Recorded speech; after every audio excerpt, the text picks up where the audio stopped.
Imagine waking up one morning and every institution you rely on has simply vanished overnight. No federal deposit insurance for your bank account.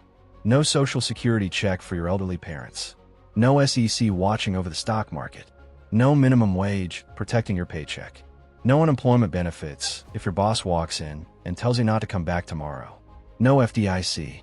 No FDA inspecting your food. No FHA backing your mortgage. Nothing.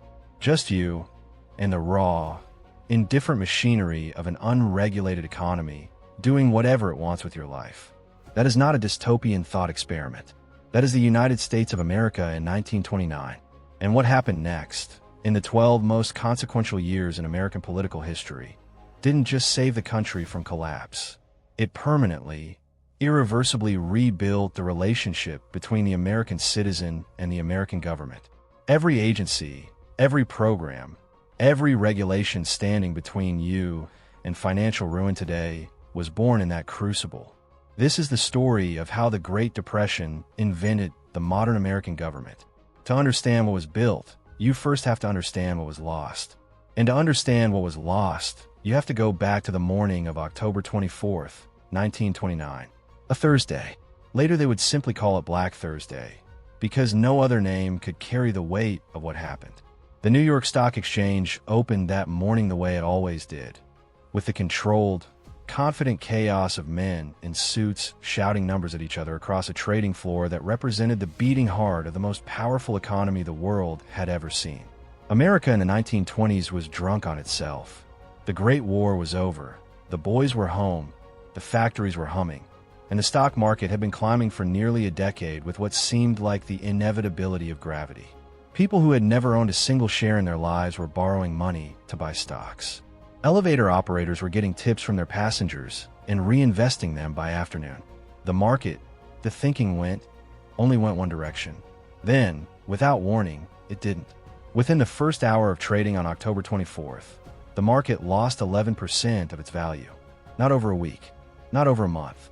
In 1 hour, panic moved through the trading floor like a physical thing, a wave of raw animal fear that no amount of rational calculation could stop. By the time the closing bell rang that afternoon, nearly 13 million shares had changed hands, a record that reflected not confidence, but terror. And yet, most people don't know that Black Thursday was not the worst day. The worst day came 5 days later, October 29th, 1929, Black Tuesday, the day the bottom fell out entirely. 16 million shares traded. The ticker tape machines that were supposed to record every transaction fell so far behind the actual pace of selling that brokers couldn't even tell what their stocks were worth in real time. They were trading blind. By the end of that day, the market had lost 14% of its remaining value. Billions of dollars, in 1929 dollars, had simply ceased to exist. But here's the thing that most people misunderstand about that moment. The stock market crash was not the Great Depression. It was the opening act, the fuse. What came after was something far slower, far crueler, and far more total in its destruction. Over the next 3 years, the American economy did not stumble. It dissolved. Banks began failing, not one or two, but thousands. Between 1930 and 1933, nearly 10,000 American banks collapsed. 10,000. When a bank failed in 1930, there was no federal insurance protecting your deposits. If your savings were in that bank when it closed its doors, your savings were simply gone. Families who had spent 20 years scrimping and saving. Immigrants, farmers, factory workers, veterans, walked to their local bank one morning and found a locked door and a handwritten notice. Everything they had built, everything they had sacrificed for, extinguished in an instant. And because the banks were failing, credit dried up. And because credit dried up, businesses couldn't borrow to make payroll. And because businesses couldn't make payroll, they started laying people off. And because people were being laid off, they stopped buying things. And because people stopped buying things, more businesses failed. The economy was caught in a death spiral. And there was no mechanism, none, not a single federal institution, designed to stop it. By 1932, 1 in 4 American workers was unemployed. In some cities, it was closer to 1 in 2. Men who had been breadwinners, foremen, engineers, skilled tradespeople. Men who had built their entire identity around their ability to provide. were standing in lines that stretch around city blocks waiting for a bowl of soup. Families were evicted from their homes and built shantytowns on the edges of cities out of scrap wood and corrugated tin.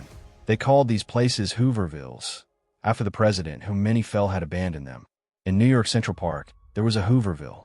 In the shadow of the nation's greatest monument to prosperity, people were living in shacks. This is the world Franklin Delano Roosevelt inherited when he was inaugurated on March 4th, 1933.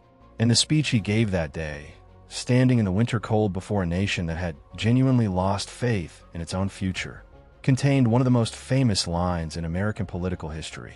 The only thing we have to fear is fear itself. But what most people forget is what came immediately after that line. Roosevelt didn't stop at reassurance. He promised action. Immediate, decisive, transformative action. And then, remarkably, almost unbelievably, he delivered it. What followed is known to historians as the first 100 days, and there has never been a legislative period quite like it in American history before or since. In roughly 3 months, Roosevelt and the Democratic Congress passed 15 major pieces of legislation that fundamentally restructured the relationship between the federal government and the American economy. To understand the scale of what happened, you have to understand how radical it was by the standards of the time. The prevailing philosophy of American government, reinforced by decades of tradition and the explicit ideology of the Republican Party, held that the federal government had no business interfering in the economy. Markets corrected themselves. Poverty was a personal failing. Relief was the province of churches and charities, not Washington. The idea that the federal government should directly employ citizens, ensure their bank deposits, regulate their stock markets, or guarantee their retirement was, to many serious people in 1933, tantamount to socialism. Roosevelt didn't care. The country was on fire, and he was going to put it out with whatever tools he could build fast enough. The first thing he did, 4 days after taking office, was close every bank in America. All of them. He declared a national bank holiday, a term deliberately chosen to sound less alarming than what it actually was, which was a complete, unprecedented suspension of the American banking system. For 4 days, no bank in the United States opened its doors. And in those 4 days, Roosevelt's Treasury Department worked around the clock to draft the Emergency Banking Act, which Congress passed in a single day. Some members voting on a bill they had not even had time to read, because the alternative was unthinkable. The act gave the federal government the authority to examine every bank in the country, close the insolvent ones permanently, and reopen the sound ones with a federal guarantee of their stability. When Roosevelt went on the radio 4 days later, in the first of what would become known as his fireside chats, and calmly explained to the American people what had happened and why their banks were now safe, something remarkable occurred. People believed him. The next morning, when the banks reopened, more money was deposited than withdrawn. The panic stopped, not because the underlying economic problems had been solved. They hadn't, but because for the first time in 3 years, someone in authority was actually doing something. The mere act of visible, decisive government action restored enough confidence to halt the bleeding.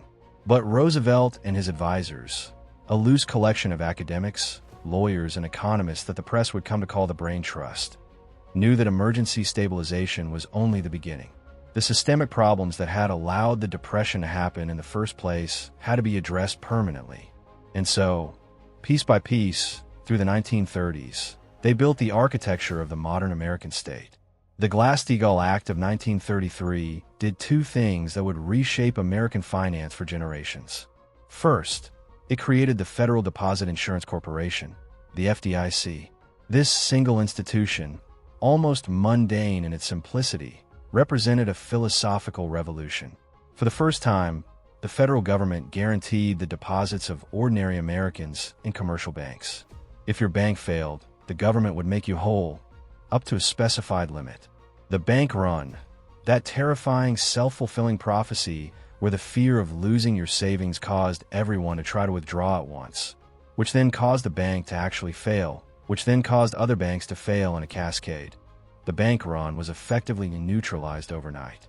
We have lived with the FDIC for so long that we have forgotten what an extraordinary act of government it was. There has not been a general bank panic in the United States since. Not in 1987. Not in 2001. Not in 2008. That is not an accident. That is the FDIC doing exactly what it was built to do. The second thing Glass-Steagall did was separate commercial banking from investment banking. The reasoning was simple and devastating in its logic. If ordinary people's savings deposits were now federally insured, those deposits could not be allowed to be used as chips in the casino of stock market speculation. The law built a wall between the bank where you kept your paycheck and the banks that played the markets. It was a wall that would stand for 66 years, until its repeal in 1999, a repeal that many economists would later argue contributed directly to the financial crisis of 2008. But that is a story for another time. While Glass-Steagall was restructuring banking, another piece of legislation was attacking the stock market itself. The Securities Exchange Act of 1934 created the Securities and Exchange Commission, the SEC. Before 1934, the American stock market was, in many respects, a legalized confidence game. Companies could issue stocks without providing meaningful financial disclosures to buyers. Insiders could manipulate prices with impunity. Brokers could sell investments they knew to be worthless to clients they knew to be trusting. The market that had consumed the savings of millions of ordinary Americans in 1929 operated with essentially no oversight, no transparency requirements, and no enforcement mechanism for fraud. The SEC changed all of that. It required public companies to disclose their financial condition honestly. It banned insider trading. It gave the federal government the authority to investigate and prosecute securities fraud. And Roosevelt, in a move of almost theatrical audacity, appointed Joseph Kennedy, one of the most aggressive stock market speculators of the 1920s, as the SEC's first chairman. When critics objected, Roosevelt is said to have smiled and replied that it takes a thief to catch a thief.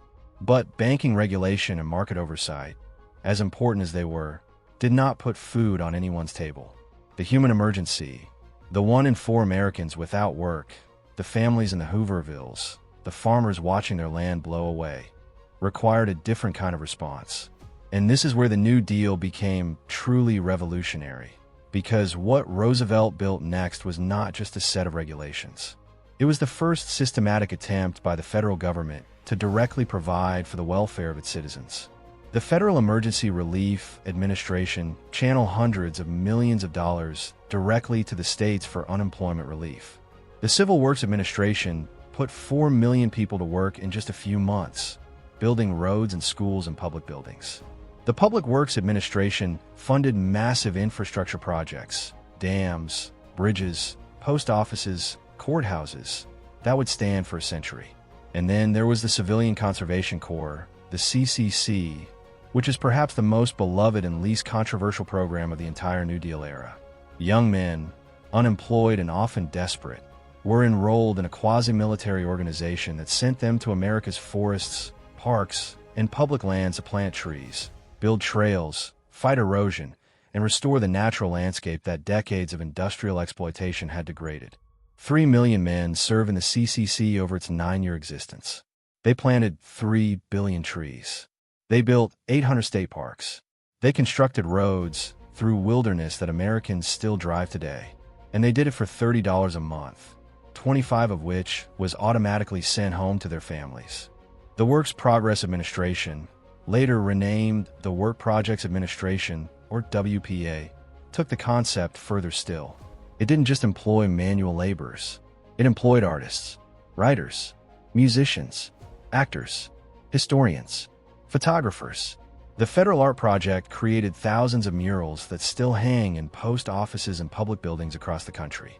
The Federal Writers Project employed thousands of writers, including the young Ralph Ellison and Richard Wright, to document American life, record the stories of former slaves, and produce travel guides to every state in the Union. The Federal Theater Project brought live performance to communities that had never seen professional theater. The WPA was, among other things, the largest government patronage of the arts in American history. And it was born entirely from the emergency of the Depression, from the recognition that unemployed artists were still unemployed Americans, and that a civilization that only valued work you could weigh and measure was impoverishing itself in ways that economic statistics couldn't capture. And yet even all of this, the banking reforms, the market regulations, the relief programs, the jobs programs, was not the New Deal's most enduring legacy. That distinction belongs to a piece of legislation signed on August 14, 1935, the Social Security Act. Before 1935, growing old in America was, for most working people, terrifying. There was no pension system for ordinary workers, no retirement safety net, no guaranteed income for the elderly poor. If you worked your whole life and had nothing saved, and in the Depression, millions of people had nothing saved because the banks had taken it, you were dependent on your children or on private charity, or you simply did without. The elderly poor in Depression-era America were among the most desperate people in the country, and there were millions of them. Some estimates suggest that more than half of all elderly Americans in 1934 could not support themselves financially. Frances Perkins, Roosevelt's Secretary of Labor, the first woman ever to serve in a presidential cabinet, had been pushing for a federal old age insurance program since before Roosevelt took office.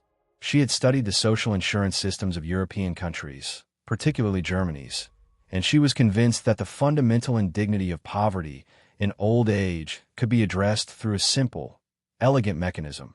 Workers and employers would contribute to a shared fund throughout their working lives, and upon retirement, workers would receive a guaranteed monthly payment from that fund. It was not charity. It was not welfare. It was insurance, earned, contributed to, and received as a matter of right. The Social Security Act created that system. It also created the Federal State Unemployment Insurance Program, which meant that for the first time in American history, a worker who lost their job through no fault of their own would receive a portion of their former wages for a defined period while they looked for new work. The cushion between losing a job and losing everything, the cushion so many Americans take for granted today, did not exist before 1935. Frances Perkins and Franklin Roosevelt built it in the middle of the worst economic crisis in the nation's history, while the country was still falling. It is worth pausing here to appreciate the sheer audacity of what was being built.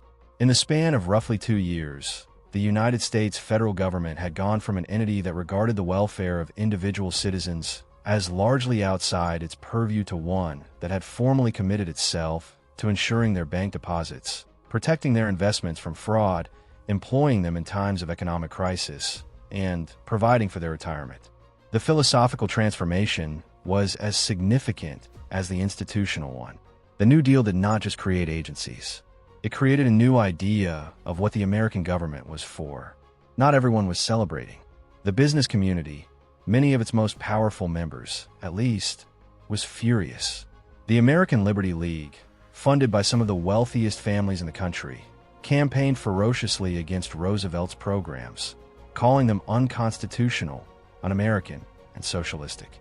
The Supreme Court, still dominated by conservative justices appointed in previous decades, struck down several major New Deal programs in 1935 and 1936, ruling that Congress had exceeded its constitutional authority. Roosevelt responded in 1937 with his controversial court-packing plan, a proposal to add up to 6 new justices to the Supreme Court, which would have given him a reliable majority. The plan failed, widely criticized even by Roosevelt's allies as an attack on judicial independence. But the political pressure it created, combined with the retirement of several key justices, shifted the court's composition anyway. By 1937, the Supreme Court was upholding New Deal legislation, and the constitutional framework for the modern regulatory state was effectively secured. There is one more piece of the story that is often overlooked, and it concerns not any single program or agency, but a fundamental shift in how the federal government understood its role in managing the economy itself. Before the Depression, the prevailing economic orthodoxy held that government budgets should be balanced even in hard times, that the right response to a recession was to cut spending and raise taxes, to demonstrate fiscal responsibility and restore confidence. Herbert Hoover had tried this approach, and it had been catastrophic, deepening the Depression rather than alleviating it. Roosevelt, guided eventually by the ideas of the British economist John Maynard Keynes, arrived, haltingly, inconsistently, but eventually decisively, at a different conclusion. In times of economic contraction, government should expand its spending to compensate for the collapse of private demand. Government should become, deliberately and explicitly, the spender of last resort.